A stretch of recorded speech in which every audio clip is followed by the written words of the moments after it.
In the autumn of 1975, Truman Capote published 13 pages that destroyed a friendship of nearly 20 years. The story looked like fiction, but in the drawing rooms of New York, nobody needed a key. A media executive called Sidney Dillon was unmistakably William S. Paley. His elegant wife, Cleo, could only be Babe. Capote had taken a private humiliation from inside one of America's most admired marriages and turned it into entertainment. Babe read the story and cut Truman out of her life. That was the astonishing part. She had lived for decades with Bill Paley's affairs, his appetites, his absences, and the quiet humiliations that came with them. Yet 13 pages from her closest confidant ended a friendship instantly. Why could she endure one betrayal and refuse to forgive the other? The answer begins with the world that made her. In that world, betrayal could be survived. Exposure was harder. The scandal was not simply that something ugly had happened. The scandal was that someone had made the ugliness visible. Long before Capote entered her life, Barbara Cushing had been trained to understand that difference. Everyone called her Babe. She was born on July 5, 1915, the youngest of 3 daughters in a family whose name carried enormous prestige. Her father, Harvey Cushing, became one of the foundational figures of modern neurosurgery, a physician whose discipline and professional ambition helped define an emerging field. But prestige and unlimited fortune were not the same thing, and Babe's mother, Catherine, understood the gap. Catherine Cushing had a plan for her daughters. Mary, known as Minnie, Betsy, and Babe, were raised not simply to enter society, but to master it. Posture mattered. Clothes mattered, conversation mattered, invitations mattered. A daughter had to know when to charm, when to flatter, and when silence itself was more useful than speech. Marriage was not discussed as a private romantic adventure. It was closer to a strategic placement. The results were impressive. Minnie married Vincent Astor, connecting herself to one of America's great fortunes. Betsy married James Roosevelt, the son of Franklin D. Roosevelt, and after that marriage ended, she later married John Hay Whitney, another immensely wealthy and influential man. Catherine's system could clearly open doors. What it could not do was guarantee happiness once her daughters walked through them. Babe absorbed the training more deeply than anyone. She had the beauty, restraint, and instinctive polish that made the whole project look effortless. Even an early physical trauma became folded into that lesson. In 1934, a car accident badly injured her mouth and teeth, requiring significant dental and reconstructive treatment. Later retellings sometimes dramatized the accident, as though surgeons manufactured the famous Babe Paley face. The evidence supports something simpler. The accident forced a young woman already surrounded by expectations of beauty to learn how vulnerable appearance could be. She recovered, and she learned that appearance could be repaired, maintained, and managed. That lesson followed her to Vogue, where Babe worked as a fashion editor. It was a rare professional role that fit comfortably with the expectations surrounding a society daughter. More importantly, it turned the rules she had learned at home into professional skills. Clothes became language. Details communicated rank, taste, discipline, and control. The camera loved her. Soon, Babe was not merely editing fashion. She was beginning to embody it. In 1940, she married Stanley Grafton Mortimer Jr., an heir from the kind of background Catherine had spent years preparing her daughter to join. 2 children followed. From the outside, the formula appeared to have worked again. Then the marriage broke apart. Mortimer returned from wartime service changed, and the relationship deteriorated. By 1946, Babe was divorced at 31 with 2 young children, a famous face, and a public image much more secure than her private future. For another woman, divorce might have represented freedom. For Babe, it also represented a problem to solve. She still possessed social access, beauty, discipline, and the ability to move through elite rooms without ever appearing to try. But she now occupied a more precarious position. She was divorced. She had children. She was accustomed to a world that required money as well as pedigree. Her mother's training had prepared her for one obvious solution: another marriage. And this time, the man entering her life would bring not only wealth, but a kind of power America had barely learned how to understand. William S. Paley came from the opposite side of the social map. Born in 1901 to a Jewish immigrant family, he grew up around the Congress Cigar Company, a business that produced a popular brand called La Palina. The money was real, but it was commercial money, new money, the kind old society could accept at the bank while still sneering at across a dining table. Paley did not care much for being underestimated. When the family business began buying radio advertising, he noticed something other businessmen treated as a curiosity. Radio could move products. Audiences could be gathered, held, and sold to advertisers. In 1928, at 26, he invested in a struggling group of stations and helped build what became the Columbia Broadcasting System. He understood early that broadcasting was not really about transmitters or wires. It was about attention. People did not buy radios because they admired the machinery inside the box. They bought them for the voices, stories, music, and personalities that came through it. Paley spent aggressively on talent, promoted stars, and treated programming as the engine rather than the decoration. The strategy transformed CBS. But business success did not satisfy all of his ambitions. Paley wanted cultural rank as much as financial dominance.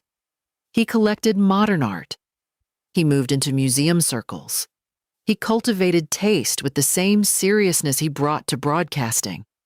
His hunger was not merely to own expensive things. He wanted the best available version of everything. The appetite for recognition mattered because Paley never seemed content with simple possession. Owning a painting was not enough. He wanted to understand why it mattered. Running a network was not enough. He wanted CBS to carry cultural authority. Wealth opened doors, but he kept noticing the doors that stayed closed. That sensitivity to rank would shape his marriage almost as strongly as his appetite for women.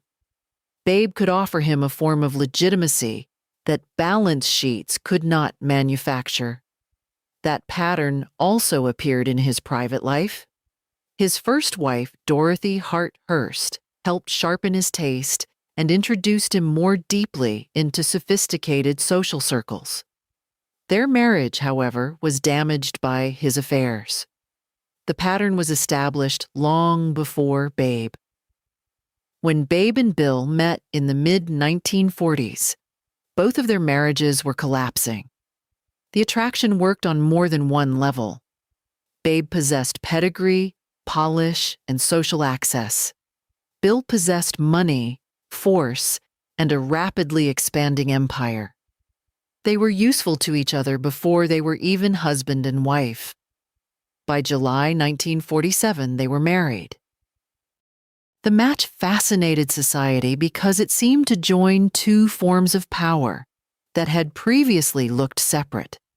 Babe represented inherited social authority, cultivated manners, and the old American code of belonging. Bill represented new wealth, broadcasting, modern business, and the confidence of a man who had built his own place in the country. On paper, it was a perfect merger.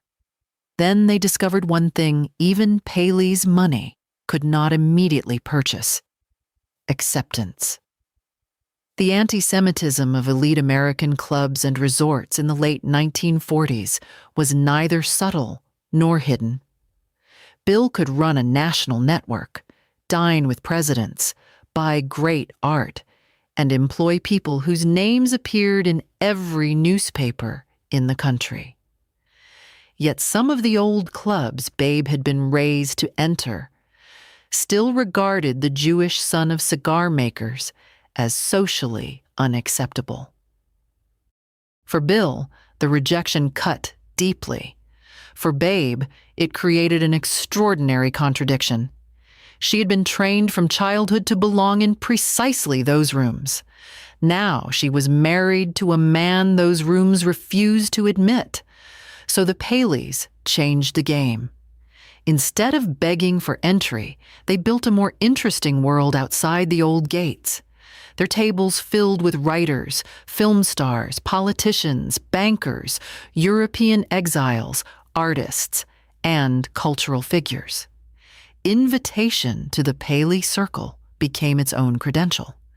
The people who had once treated Bill as an outsider began discovering that the center of gravity had moved. This was one of the genuine triumphs of the marriage. Their answer to exclusion was not merely to host bigger parties. It was to redefine what counted as desirable company. The Paley table ignored some of the old boundaries between politics, entertainment, finance, and art. A movie star could matter as much as a banker. A writer could become more interesting than an inherited title. Babe's skill was essential because she knew how to arrange those differences without making the evening feel like a social experiment. That gave her enormous influence. She was not simply decorating Bill's success. She was helping convert economic power into social power. Every invitation, introduction, and carefully constructed dinner strengthened the Paley's position. The same discipline that Catherine had taught her for surviving elite society now allowed Babe to reorganize it around her own household. Together, Babe and Bill could create social power. But the same partnership that worked so brilliantly in public demanded something very different in private. Bill expected his domestic world to operate with the same precision as CBS. The houses had to be right. The flowers had to be right.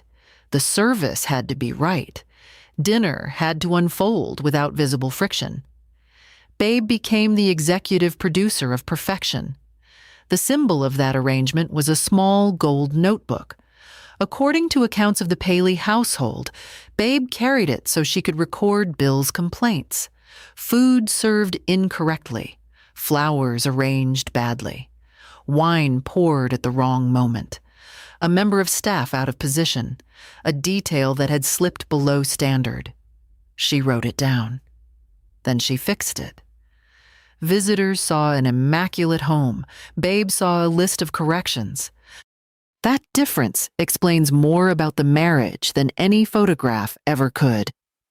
The labor also had a strange invisibility built into it. If Babe succeeded, nobody was supposed to notice the effort. A hostess who appeared exhausted had failed. A dinner that looked overmanaged had failed.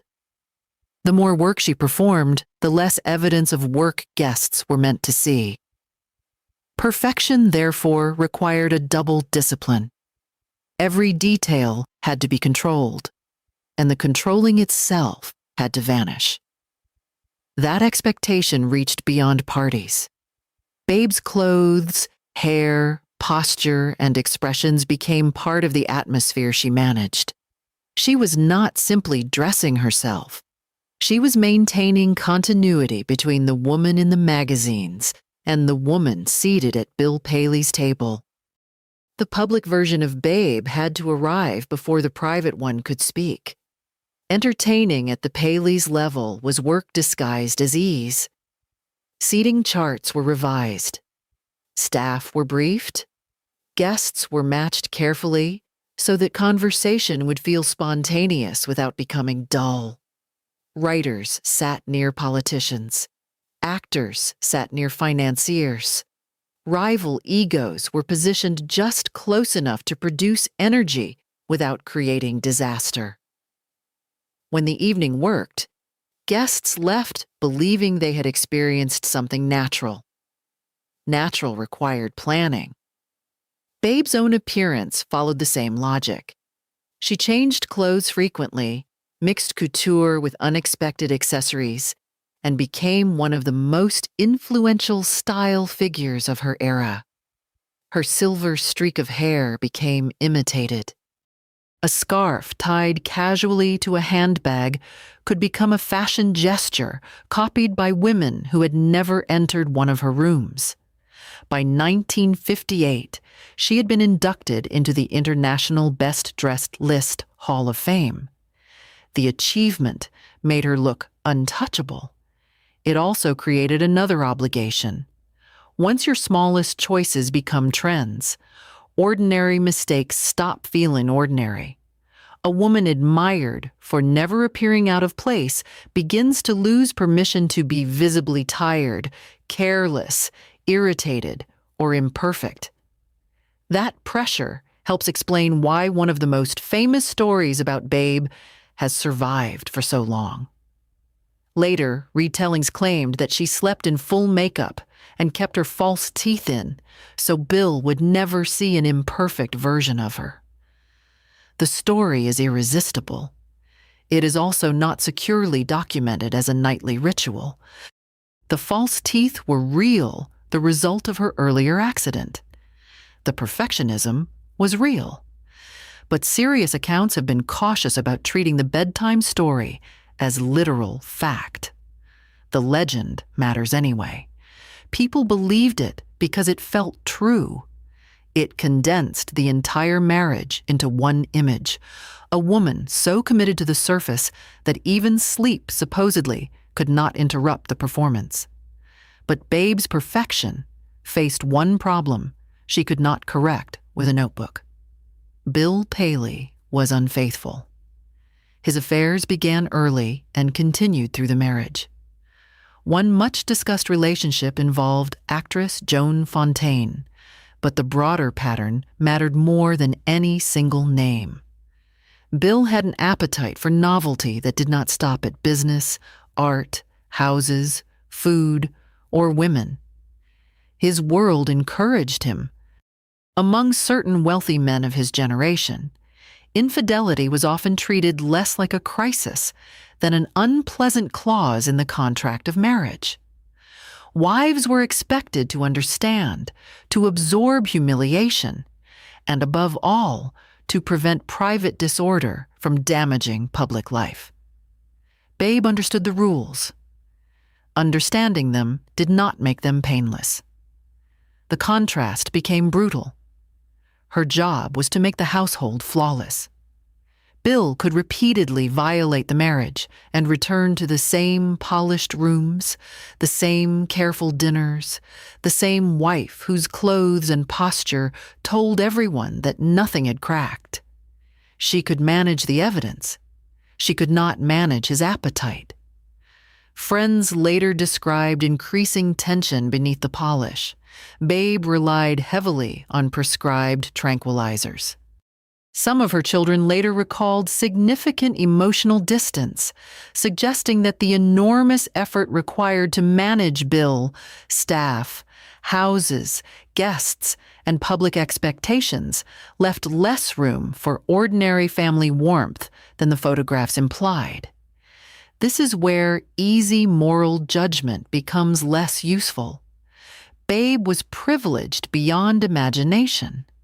She also appears to have been trapped inside a role she performed with extraordinary skill. At several points, she was hospitalized under circumstances that later generated rumors of suicide attempts. The record does not settle the question. Some accounts interpreted the episodes as intentional overdoses. Others viewed them as accidental consequences of the tranquilizers she used. The uncertainty should remain uncertainty. What is clear is that the glamorous surface concealed real strain, and when Babe looked at her sisters, she could see that Catherine's system had produced very different endings. Minnie's marriage to Vincent Astor eventually collapsed. Betsy built a long life with John Hay Whitney. Their mother had taught them how to marry magnificently. She had not taught them what to do when magnificence became a cage. Babe's answer was discipline. She kept the houses beautiful. She kept the dinners moving. She kept herself immaculate. She kept the marriage intact. Then, in 1955, Truman Capote entered her world. He was physically small, socially fearless, witty, observant, and almost unnaturally skilled at making powerful people feel interesting. He did not resemble the men who usually dominated the Paley rooms, and that difference became part of his charm. What mattered most was that he listened. Bill wanted the perfect wife. Fashion wanted the perfect image. Society wanted the perfect hostess. Truman seemed interested in the woman who had to produce all three. The friendship deepened. They lunched together, visited galleries, traveled, gossiped, and shared secrets. Babe told him things she did not necessarily tell her sisters. He gave her a space where wit could become sharper. Complaints could be less polished, and private observations did not have to be converted into public performance. For a woman trained to manage every impression, that kind of intimacy was rare. Capote once described Babe's great fault as perfection. He meant it as admiration, but the line carried an accidental diagnosis. Perfection had become not merely her style, but the organizing principle of her life. And Truman was one of the few people allowed behind it. Modern retellings often gather Babe and Capote's other wealthy female friends under the grand title The Swans, almost as though they formed an official club. Capote did use the word informally for some of these women, but the neat roster and formal mythology belong much more to later storytelling than to the way the social world actually functioned. There was no membership card. There was something more dangerous. For Capote, that access was intoxicating. These women possessed exactly the kind of material a novelist could never invent with the same texture. Marriages negotiated like mergers. Private resentments behind museum-quality rooms. Jokes repeated only after the servants left. He was welcomed because he was amusing and because he seemed safe. The danger was that the quality making him such an extraordinary companion was inseparable from the quality making him a writer. He noticed everything. Trust. For years, Capote also carried another identity into those lunches and holidays: writer. He talked endlessly about a major novel called Answered Prayers, the book that would capture the glamorous world he had entered. Publishers waited. Deadlines passed. After the success of In Cold Blood, Capote had fame on a scale few literary writers ever experienced. Celebrity, drinking, pills, social life, and the pressure to produce another masterpiece all tangled together. By the mid-1970s, people had begun to wonder whether answered prayers existed as anything more than promise. Capote needed proof. So in 1975, he gave Esquire an excerpt. The chapter was called La Côte Basque, 1965. It read like a glittering lunch conversation filled with recognizable society figures under thin disguises. To Capote, this may have seemed like the material he had always promised to turn into literature. To his friends, it looked like arson. The passage that mattered most to Babe involved a media executive named Sidney Dillon and his flawless wife, Cleo. The disguise was barely a disguise. People who knew New York society recognized Bill and Babe immediately. In the story, Dillon sleeps with the wife of a governor in the marital bed while Cleo is away. Afterwards, he discovers menstrual blood on the sheets and panics. He tries to clean the evidence, scrubbing the linen, and then drying it in the oven before remaking the bed. Capote wrote the episode for comic humiliation. That was precisely why it was so cruel. Bill became ridiculous, powerful in public, grubby and desperate in private. Babe was humiliated differently.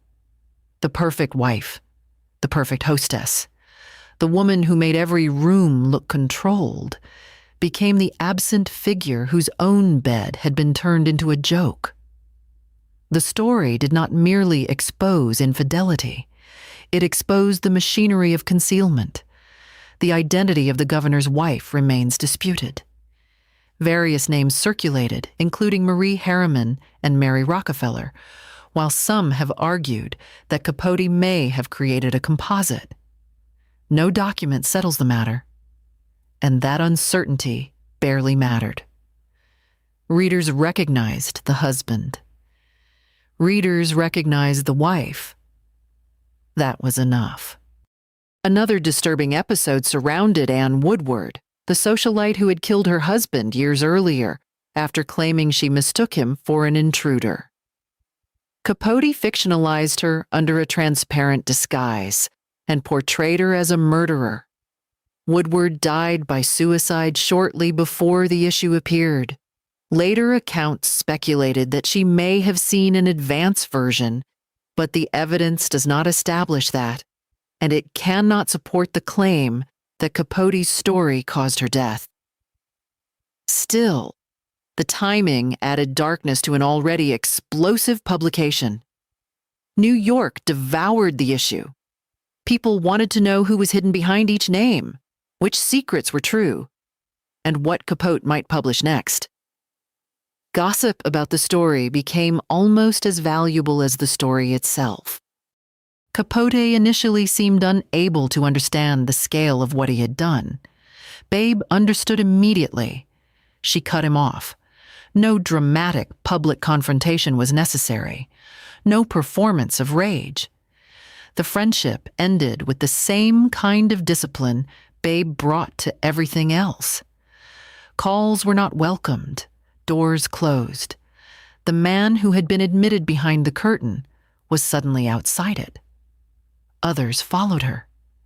Within weeks, Capote discovered that the society he had once moved through so easily could exclude him with astonishing efficiency. Invitations disappeared. Dining rooms closed.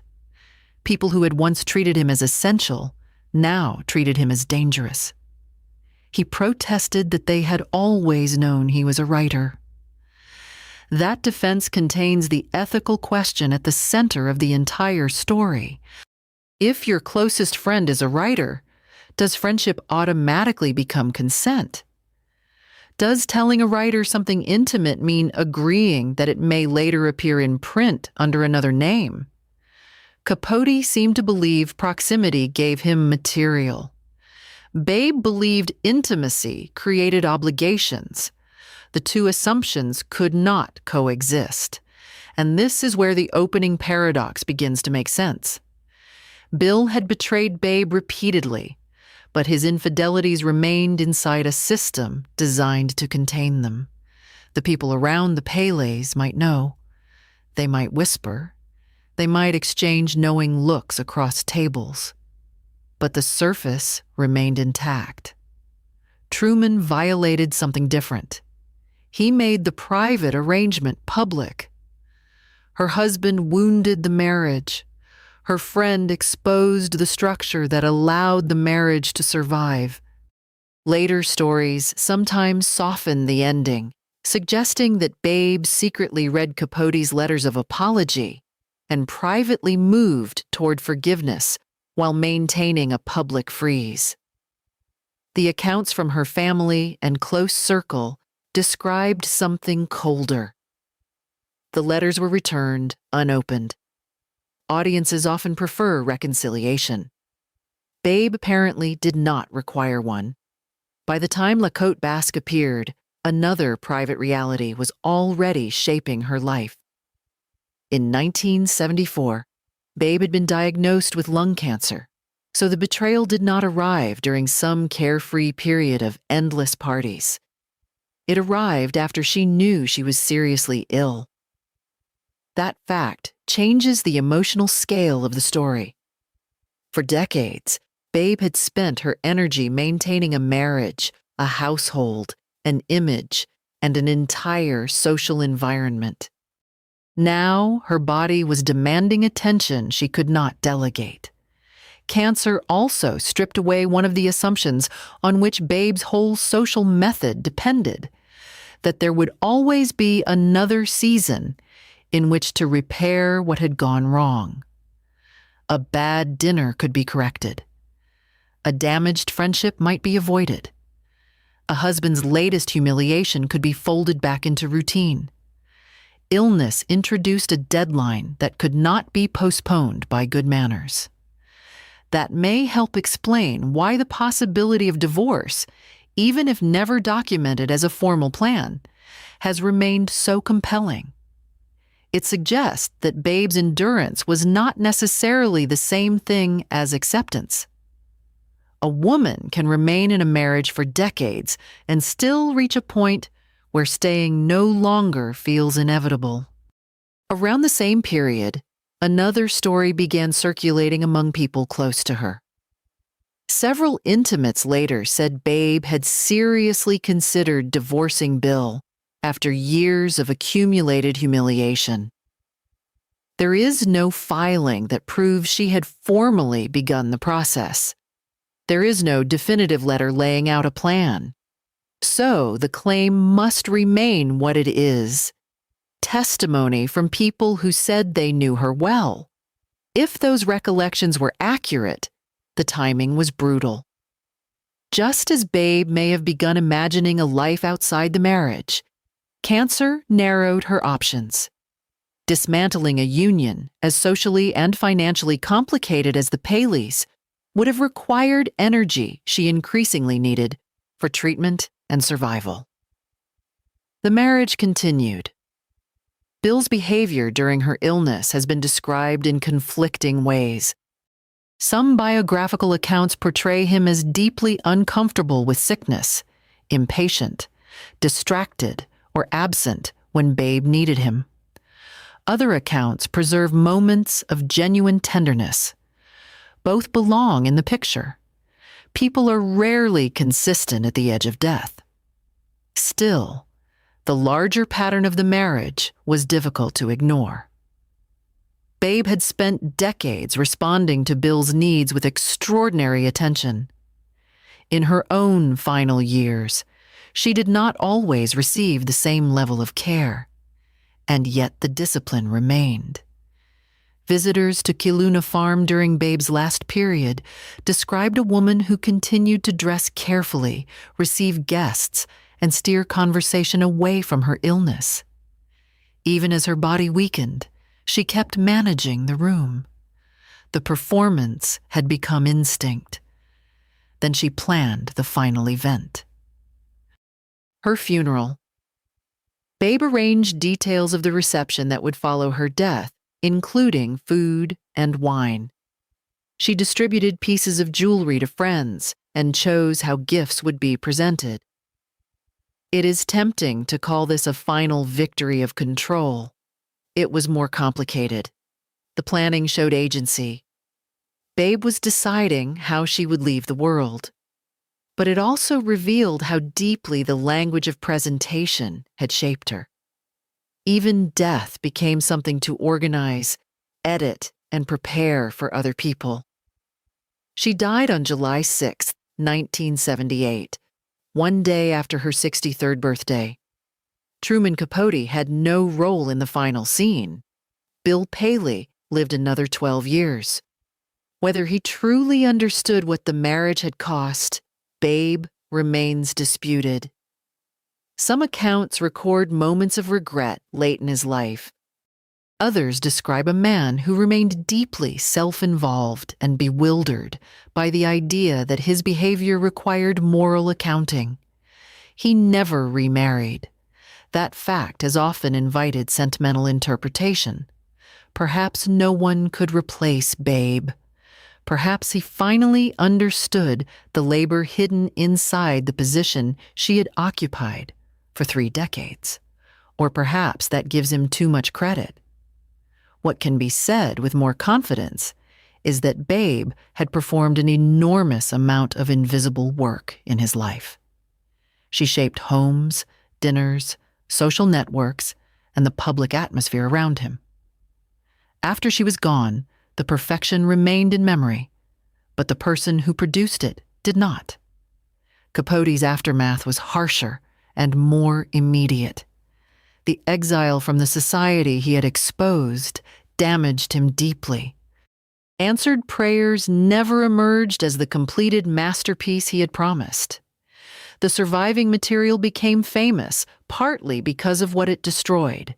Capote continued to drink and use drugs. His health deteriorated. He died in 1984. The writer, who had gained access to one of the most exclusive worlds in America, had mistaken access for ownership. He got his story. He lost the world that gave it to him. The saga has been retold repeatedly since then. Novels, biographies, documentaries, and television dramas have polished some rumors into apparent facts and softened other edges into more satisfying emotional arcs. Entertainment prefers closure. The historical record is less tidy. Babe may or may not have slept in full makeup. Her hospitalizations cannot be reduced with certainty to suicide attempts.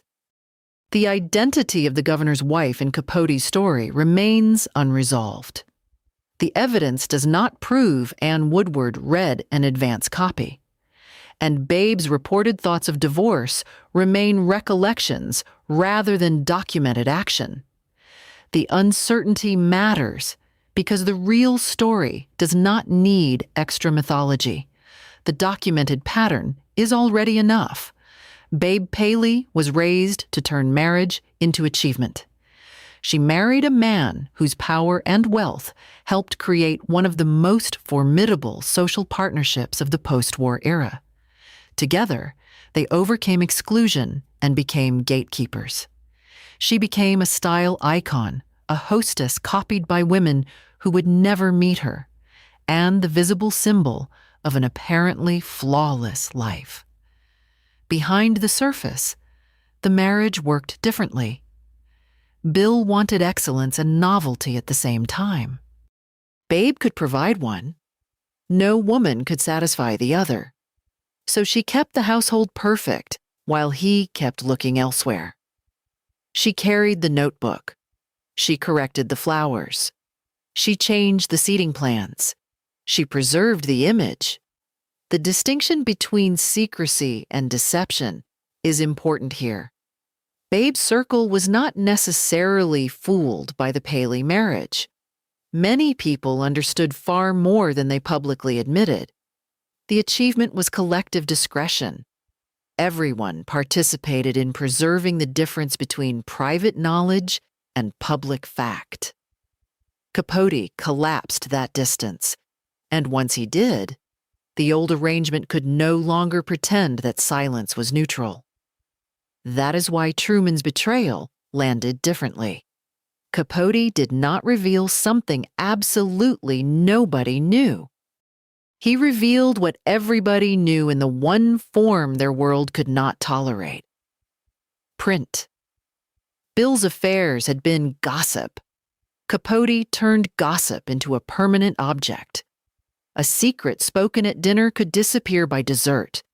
A story in Esquire could sit on a coffee table, travel across the country, and be reread decades later. There was no way to restore the surface once it had been fixed in print. And that explains the strange moral arithmetic of Babe Paley's world. Nearly 30 years of infidelity did not exile Bill Paley from society. 13 pages describing the kind of betrayal everyone had already whispered about exiled Truman Capote almost overnight. The act was tolerated. The exposure was punished. Capote's fictional scene gives the perfect image for understanding why. In the story, the adulterous husband discovers the stain on the sheets and desperately tries to remove it before his wife returns.